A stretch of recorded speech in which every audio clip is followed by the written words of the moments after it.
Fausto Villar backing you up, Cam, by saying Noel should, capital letters, not see the field. I mean, honestly, he's a fifth-year senior. We have 3 years of him being on the field for concrete evidence. Even on special teams, DJ Dallas had like a touchdown return last year, and he's pointing, he's saying, "Yo, go block this guy." And then you see Robert Knowles looking the other way, like it was kind of funny because you clearly see DJ pointing like this, and he's looking the other way. I'm like, bro, he's like right next to you, like run, But in all seriousness, no. I mean, like I said, he's sliding into that Nantambo Kilfentress, AJ Highsmith role where there are better players who he needs to not be stealing time from in base defense. And Cam, I'm going to make the more obvious example of just that at the quarterback position last year when you got N'Kosi Perry, a redshirt freshman last season.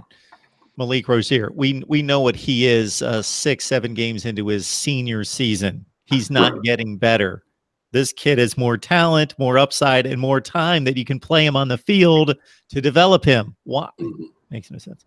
Tons of people asking about Tate Martell. We covered that, of course, last week. Tate went through the full analysis and let us know that sometime near the end of spring practice, that has been the best guesstimation by many that there's going to be a decision. No, I mean, they were saying before spring practice. I saw Barry Jackson from the Miami Herald saying that there is no decision yet, but most everybody expected a decision by now even. So we're in that window of time where pretty much everybody, connected. And obviously, it would be advantageous just to know. It's one of those things where good or bad, just give me the news and then I can deal with it, But yeah, no, we're in the window of time where, Miami reportedly has expected or is expecting a decision on Tate Martell. And if that has not already been forthcoming, which it is not, then sometime in, maybe the near future, because again, Barry Jackson said that most everybody in Miami expected a decision already. So it could come down at any time now. So since we have no concrete factual news there, let me ask you this. Based on what you know of the criteria in this particular case, this particular situation, what you've seen from other transfers, how hopeful are you that he's going to be given the waiver? I am not hopeful at all, and I hope to be proven wrong. That's just kind of the way that I'm going in about it.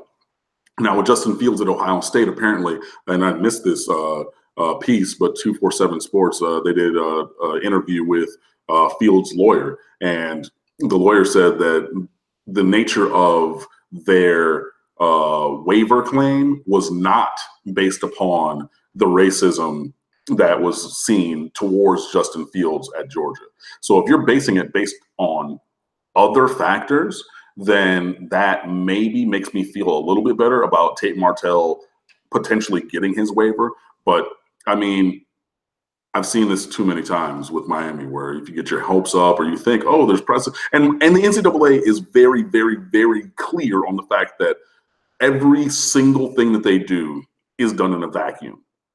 So if you look at what happened to the Miami program, with the Nevin Shapiro thing, you say, oh, this is kind of like this other group. It should, be a proportional kind of penalty. And say, no, everything they do is in a vacuum. So even with Justin Fields getting that or other players getting their waivers based upon things that are, concrete to the program and their recruitment and the coaching interactions and things like that, that doesn't lend me. I mean, it does, like, because you see, oh, all these guys are getting these waivers approved. But then you remember we're Miami, and the rules literally don't apply to us. And the NCAA says whatever they do that is foundation or precedence doesn't matter in any case because they evaluate them all singly. So for me personally, I'm looking at it from the fact that we have 5 quarterbacks. We have 4 scholarship quarterbacks, and Tate Martell has to sit out until I hear otherwise. So I'm not getting my personal hopes up, even though I know that other people are. So you truly believe being removed 3 or 4 head coaches from those circumstances, and also a number of athletic directors, I would guess, at least one athletic director, certainly, and administration, that the Miami of 2019 is put in that light by the NCAA and has 2 strikes against it? I mean, I'm not even saying that. I'm just saying that, the NCAA has themselves said, Mark Emmert, at all these different press conferences or statements about any different investigation, whether it's, they had Title IX issues at places, and not even the sexual assault ones at Baylor, but, other kind of things at other schools, or the Ole Miss situation with their bowl ban and things like that. Every time and multiple times, the NCAA has said we evaluate every situation on its own merits, regardless of anything else that's gone on, regardless of anything that the outside might view as precedents, from your Law and Order. Oh, this happened one time, so it's going to happen next. Nope.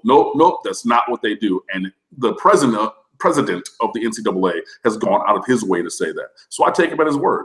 So if Miami, ends up getting or Martell gets his waiver, great. I'm not going to necessarily say that we're, 2 strikes in the hole just because we are Miami, but I don't think that we're sitting with a 2-1 count expecting a fastball either.